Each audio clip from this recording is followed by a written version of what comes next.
Soy Manuel Felgueres y mi profesión es la escultura y la pintura, principalmente.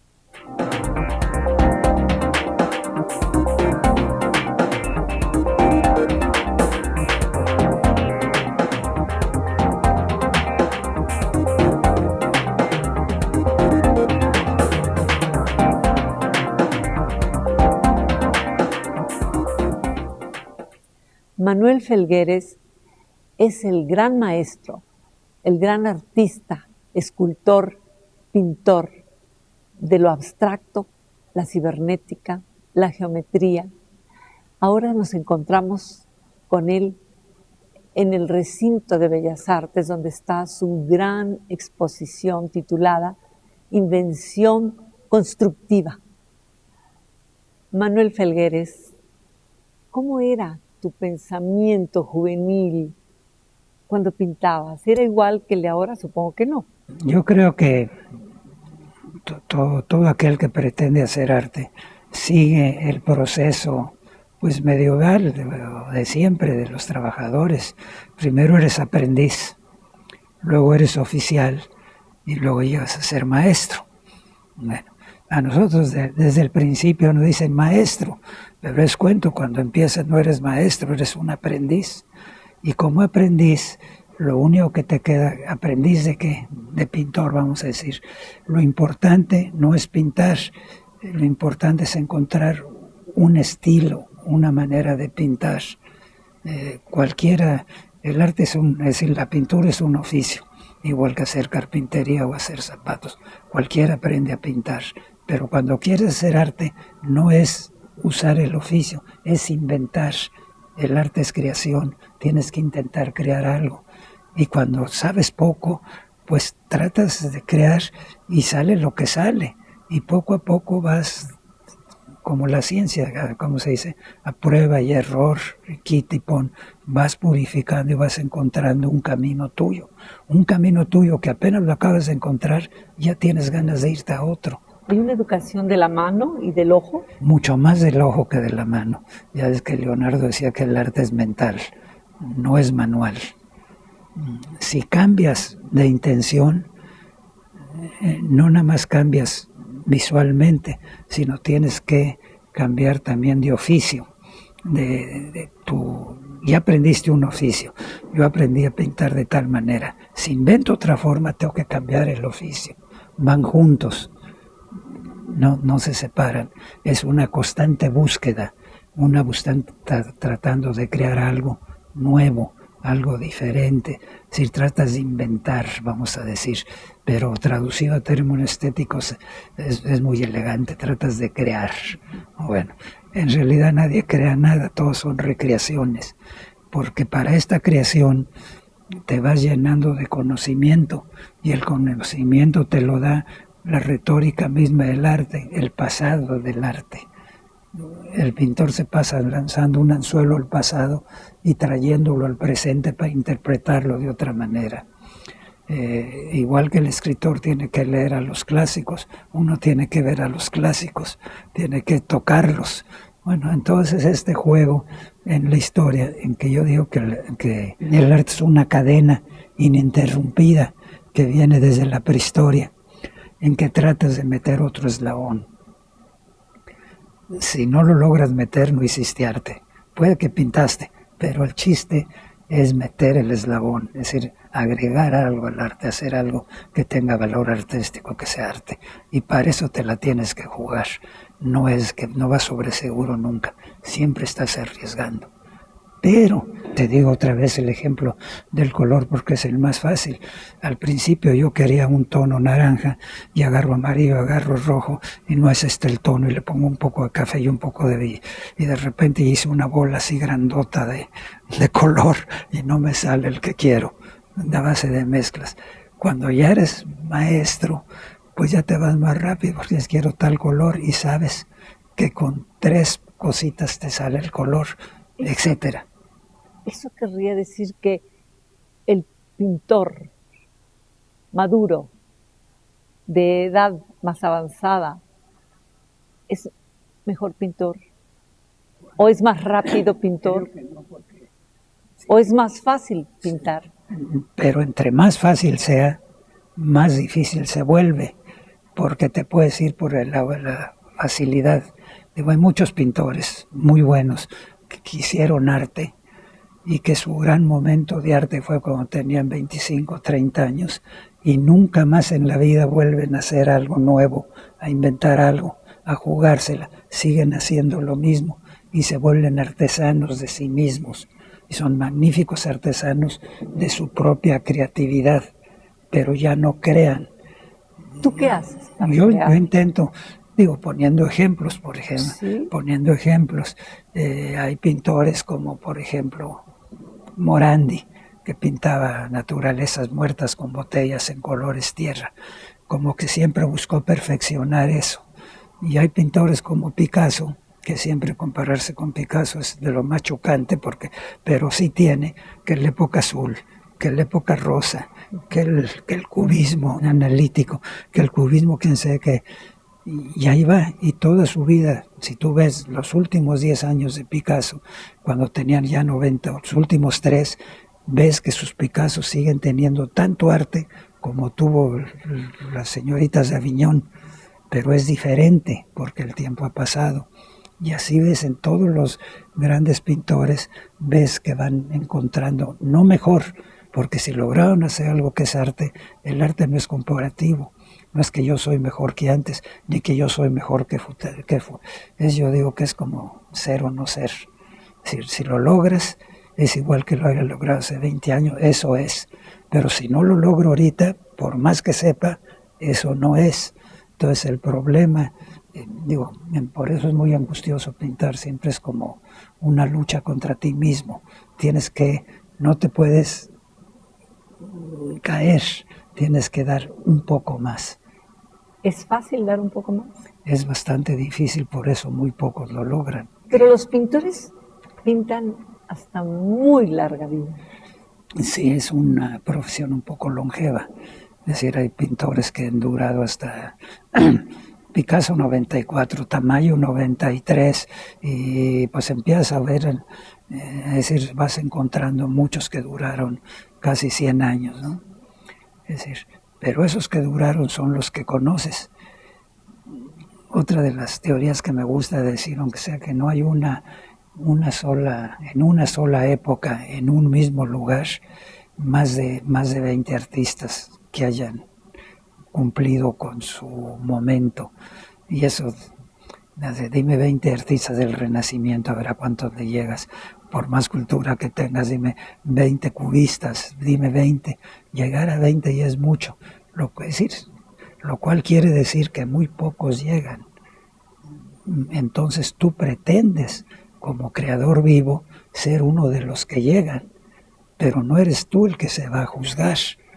Tú lo sigues haciendo y es un grupo social, es tu sociedad, porque igual que te decía que el arte siempre tiene que ver con un tiempo, también tiene que ver con una sociedad, con un lugar, con un espacio físico. Entonces en esta dialéctica, pues es este encuentro con la sociedad y con el tiempo lo que te va diciendo, sí, pero cuando hay uno que sí, ¿cuántos y cuántos y cuántos hay que no?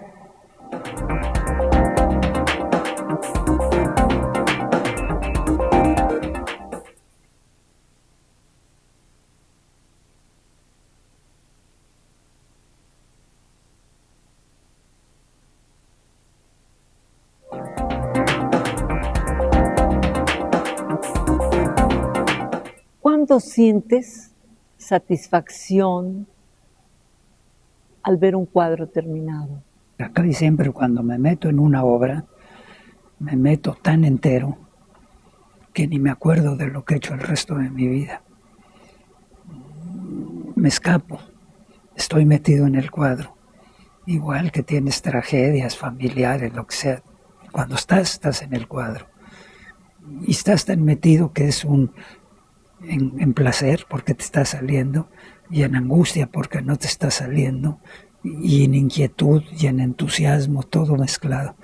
Y cuando ya te sale, es como un descanso. Ese ya salí de él. No lo terminé, ya salí de él, porque ya en ese momento tengo ganas de ir a otro. Inmediatamente quiero empezar el otro. Y ese que acabé, siempre lo dejo en observación un tiempo para irlo viendo diario, porque a veces le falta una rayita, le falta un puntito, y entonces hay que retocarlo. Hasta que ya no lo puedo tocar, ya pasa a bodega, y de bodega pasa a exposición, ya pasa al público, ya salió de mí. Y luego me dicen, ¿qué cuadro te gusta más de tu vida? ¿Cuál es tu cuadro preferido? No sé, pero cuando veo una exposición retrospectiva, digo, hijos, qué bien me salió este. Como ahorita ya no podría hacerlo, y no podría hacerlo. Lo pude hacer en su momento, lo quise en ese momento, ahorita no podría hacerlo, aunque quisiera, no me podría copiar. Hay otro tema en tu pintura y en tu escultura, el movimiento. Bueno, ya ves que el movimiento hay el movimiento real y el movimiento virtual. En este caso, en el movimiento real, en una escultura, es muy fácil porque la escultura no existe más que viéndola en 360 grados. Entonces, la escultura no se mueve, tú eres el que se mueve. Pero cuando la estás trabajando, trabajas en un caballete y le vas dando vueltecitas, entonces la estás moviendo. Cuando estás en la pintura, no puedes moverla. La pintura tiene un movimiento virtual, son líneas. Si yo echo una diagonal de abajo para arriba, estoy creando una dirección, estoy creando una forma de verlo. Forzo a quien lo va a observar a que haga la cabeza así. Entonces también puedes dirigir a través de la composición. Entonces hay un movimiento de la composición. Ya tienes que estar específicamente. Si aquí hay un rojo, puede que aquí necesite otro. Si aquí hay una línea recta, acá necesita una perpendicular. En fin, hay un movimiento muy fuerte. Pero ese movimiento muy fuerte lo inventas en cada cuadro, pero sería un movimiento virtual, no real. Mientras que en la escultura el movimiento es real. Si la ves solo de frente, no la viste. Te exige moverte. ¿Cuándo usas el blanco y el negro? ¿Cuándo usas el color? Mira, el blanco y el negro ha sido una constante desde mis principios. Tú sabes que todo el color que existe en la naturaleza es la combinatoria solo de tres. Eso es, entonces, uno desde primaria. Y con 3 colores se han hecho todos los colores del universo. Pero si juntas todos los colores esenciales y le das vuelta en una maquinita, sale el blanco. Y si se va la luz, se ve el sol, sale el negro. Entonces serían solo 3 colores más el blanco y el negro. Yo a veces necesito como purgarme. Estoy usando un color y de repente empiezo a sentir que lo estoy repitiendo, que tengo poca variante de color, que necesito enriquecer el color. Entonces brinco al blanco y negro como estar a dieta. Es decir, blanco y negro. Es decir, hay épocas que he pintado en blanco y negro y épocas incluso he tratado de pintar solo en blanco para que lo que más cuente sea la textura. Es decir, sería el no color, sería la luz y la sombra, serían los esenciales, donde existe el máximo contraste, la máxima claridad de composición, etcétera, etcétera. Pero cuando estás en blanco y negro, pues de repente tienes la tentación y le metes un grisecito y entonces ya empiezas a trabajar el color, porque no es el negro, es el negro, el gris oscuro, el gris que sea que. Entonces, aunque sean blanco y negro, hay entonaciones y tantito un negro le tocas con un poquito de azul y te da un negro diferente que otro que tocaste con un poquito de rojo. O sea que es un blanco y negro aparente o total. Pero a partir de ahí, como que siempre me gusta, hay dos elementos muy importantes cuando se relaciona al arte, que es la armonía y el contraste, al arte y a todo en la vida. Entonces, o buscas armonías o buscas contrastes, o combinas armonías y contrastes. Pero en fin, el blanco y negro sería el máximo contraste y con trabajo colores tierra sería la máxima armonía. Usas mucho color vivo en tu geometría. En la sala que vimos hace algún momento, Sí, vi los colores muy vivos. muy vivos. ¿Qué etapa era esa? Cuando hice la época geométrica, que te digo, son 10 años, que la combiné con una investigación, igual que sistematicé la combinatoria de 8 formas básicas para crear un universo infinito, igual que las matemáticas, solo con 8 notas, la música. Se ha hecho toda la música que existe o que existió en la historia de la humanidad. Bueno, pues solo con 8 formas podía yo hacer el infinito de todo lo que existe. Entonces tenía en este control de con poco hacer mucho, también automaticé o hice una máquina para crear color, para jamás repetir color.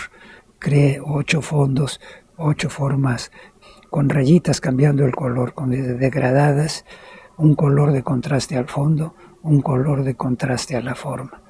Hice unos cuadritos y cambiaba yo cosas y pude sacar un infinito de combinaciones colorísticas, pero un infinito controlado, como controlado era el círculo y era el cuadro.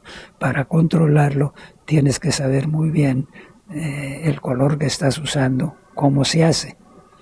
Cuando dejé eso y regresé a la pintura, entonces aquí voy inventando el color sobre el mismo cuadro y mi color en aquel son colores lisos, son colores uniformes. Aquí allá están logrados con pincel o con lo que sea, un color único en un espacio por la misma geometría. Aquí el color se esfuma, aquí el color va cambiando y lo voy creando sobre el mismo. Al ir trabajando voy inventando el color. Entonces, estos cuadros, pues, para la gente que sepa ver pintura, no está usado el color así de que agarras el bote o el tubo y está embarrado, sino es un color sumamente diluido. La pintura está hecho con líquido, es decir, es el espíritu que a través de los líquidos se vuelve materia. Y cuando se vuelve materia, el líquido, según qué líquido, el aceite es transparente, el agua es transparente, en fin, hay muchos.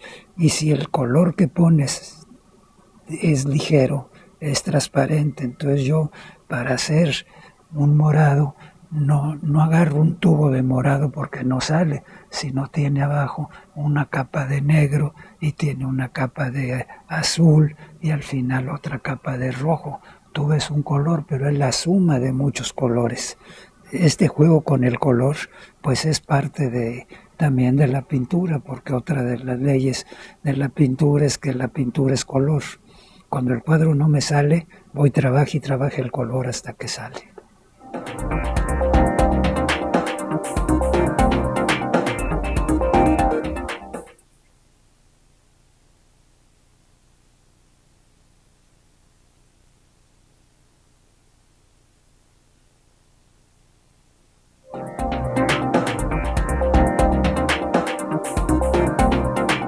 En algunos cuadros tuyos parece que empieza en ese momento el universo o que termina. Resulta que después de pasar de las matemáticas y de la geometría total, con mucha teoría de todos los matemáticos, mis cuadros se llaman La llave de Kepler, homenaje a Lobachevsky, todo el mundo de la matemática. Cuando pasé esta etapa, estando en la matemática, pues lee uno superficialmente, sin un conocimiento, la teoría del caos. Bueno, esta es una teoría que no conozco, pero sí me di cuenta que la esencia de esto era de que el caos era lo contrario al orden, digo, como lenguaje. Bueno, pues resulta que a través de la velocidad de cálculo de la computadora, pues ahora es posible encontrar las leyes del caos, que por lo tanto el caos tiene tanto orden como el orden. Es decir, la naturaleza misma con las estrellas que explotan, las galaxias, es un caos. pero es un caos que está con una matemática más complicada que la natura, que la humana, ¿no? Complicadísima, complejísima. Einstein y demás son teorías tremendas. Bueno, pues entonces aquí yo estoy tratando primero de empiezo creando sobre la tela un caos, es decir, algo que no está suficientemente reflexionado, que está muy intuitivo. Grafismos, manchas, escurridas, accidentes, cosa espontánea, lo más espontáneo que pueda, paz. Y el cuadro queda un desorden, como si lo hubiera pintado un chango. Ese es un desorden. Pero ese desorden yo sé que contiene un orden. Entonces, a base de observarlo, voy encontrando el orden de ese desorden hasta que lo vuelvo una unidad, como diríamos, precisa con todo. Entonces, por eso ves que la geometría matemática está intervenida sobre una geometría natural. Es decir, ambas corrientes son válidas en arte, aunque a veces están altamente diferenciadas. Por ejemplo, todos los pintores americanos, pues si les dio por el action painting, creaban una teoría y se traía la pintura de acción, que lo que importaba era el aventar, el que no llenaba estopas y las aventaba. Pero cuando ves los cuadros tienen un orden, no son caóticos. Entonces ese gusto por la acción, por soltarte a pura intuición momentánea, es muy emocionante. Pero lo que sale después, en mi caso, lo tengo que meter a un orden, ese es mi proceso creativo. Y al meterlo en orden, pues de repente agarro el metro y aquí hay tanto, y a veces hago un calculito, a veces le pongo y le quito, y le quito y le pongo, hasta que siento que se logró un equilibrio perfecto en el cuadro, que tiene un orden y que por lo tanto ya es intocable. ¿Qué lugar ocupa la música? Cuando te hablaba de que tenía solo 8 formas y que esas formas, con esos tenía toda la combinatoria del universo, con esas mismas 8 formas pensaba yo ponerles a cada forma, que una fuera do, que otro fuera re, que otro sol, o lo que fuera, no sol, y entonces podría yo con la computadora hacer que mis cuadros sonaran, pero no lo hice. Fue una intención fallida, no lo hice porque cambié a otra cosa, pero era de mis planes hacer que mis cuadros sonaran. Es decir, quiero decir que hay una musicalidad interior. Es decir, a veces agarras un ritmo. Cuando agarras un ritmo, claro que el ritmo es visual, pero el ritmo también lo estás oyendo. Cuando echas una... Es decir, yo te lo pregunté porque las matemáticas son muy importantes dentro de tu pintura y las matemáticas y la música se dice que son hermanas. Es como una combinatoria de notas y una combinatoria de formas, una combinatoria de color, también otra de las palabras famosas para definir el arte es que el arte es combinatoria. De muchos artes. En cualquier caso, aunque sea de palabras. Manuel Felgueres, ¿cuál es el futuro de la pintura? Como ya dijimos, ya definimos por qué nosotros nos llamaron rupturas y varias rupturas que ha habido. Yo creo que el mundo actual va a dar un cambiazo tan fuerte con toda la electrónica. Yo nací en el tiempo de la mecánica, ahora estamos en la electrónica. Y ya no sé ni cómo usarla. Digo, ya me pierdo en esta cosa. Pero todos los niños, todos los jóvenes ya están metidos en otros mundos. Eso tiene que dar como respuesta un arte diferente. Tiene que haber una ruptura. Y empieza a verla. Hay muchos ensayos por todos lados, algunos más válidos que otros. Pero en 50 años, esta pintura mía pues va a ser una representante del siglo XX, como Van Gogh es representante del siglo XIX o Leonardo del siglo XV. Es decir, ya pasamos al pasado.